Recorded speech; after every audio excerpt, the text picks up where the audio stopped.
Hey, what's up guys? Today I'm going to show how to make an edible apple swan using only one apple. But if you're going to make this, make sure to buy more than one apple, just in case. First thing you'll need is a mid to long size kitchen knife. Make sure it's around the same size to cut the apple much easier. Now you want to cut the apple in a diagonal angle. Make sure it's an even slice, cutting it right in between the core. Once you've done that, make sure to get at least 2 full-size seeds for the eyes.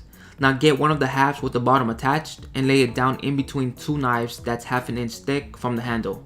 As you can see here, these are the 2 sizes I chose to cut this apple swan. Now you want the bottom of the apple facing one of the knives, and you'll want to pre-cut the top with 2 lines.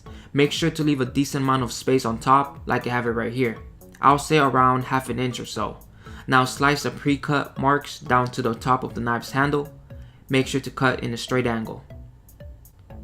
Do the same thing on the other side. As you can see here, after cutting, you'll have an even space at the bottom. Without having it completely chopped, this is perfect so far. Now you'll need to cut the apple from the side. Place your knife on top of the handle and cut it very carefully and slow towards the middle. Make sure to wiggle the knife back and forth until it reaches towards the first cut from the top. As you can see here, this is perfect. Now do the same thing to the other side, just make sure not to overcut it. At the end it should look something like this, sort of like an upside down T. Now with the 2 smaller slices, you'll need a thinner base. So I use these 2 butter knives instead. Lay the slice in between the knives and cut it straight down. Make sure to cut it carefully because you can easily break the thin slice. Just cut it slowly until you reach to the top of the middle knives. As you can see here, it gives me this small space towards the bottom. Now you want to cut the other side the same exact way. Take it very slow and easy. From here, you can pop this part out like this. Now do the same cuts on the other piece as well.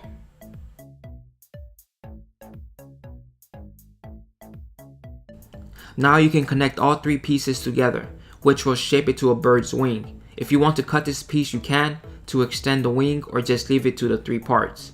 Do the same cuts on the other slice as well. Make sure they're around the same size and shape. This slice is from another apple, that's why it looks different. You should buy more than one apple just in case you mess up. Now on this slice, you'll need to cut a small hole on the front. Make sure it's around 1 to 1.5 inches in length. I decided to use a smaller knife to cut it more accurate. This way I can carve it more to a narrow hole. It also doesn't have to be too deep. As you can see, once I insert the wing on the side, the hole on the front is where the head will be placed. It looks pretty good so far. The juices of the apple keeps the wing from sliding off, so it stays at one place. Now get your other half of the apple and place it in between the 2 thicker knives like before. Have the top of the apple facing away from the knives. Now slice it all the way through. Be careful not to cut your fingers, start off very slow. You can also rotate the apple until you slice it in 2.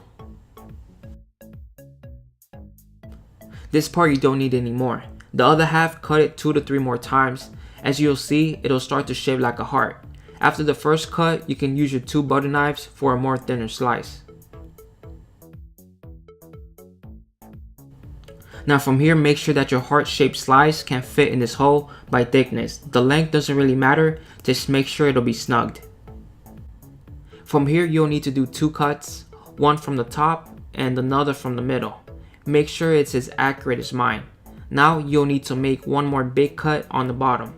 Once you made those 3 cuts, it should hopefully look like a bird's head or more like a pigeon's head. Now get your 2 seeds and place one of them where you think the eye should be. Use your knife to carve a small hole so that you can snugly place the seed with your fingertips. Since my heart-shaped slice was too thin, I can only fit 1 seed inside. And from here, all you have to do is connect everything. Insert both of the wings on the side, which should give you this pattern shape on top. At this angle, everything looks good so far. My head slice was a bit too thin, so I decided to add a smaller piece to make it fit, and it turned out great.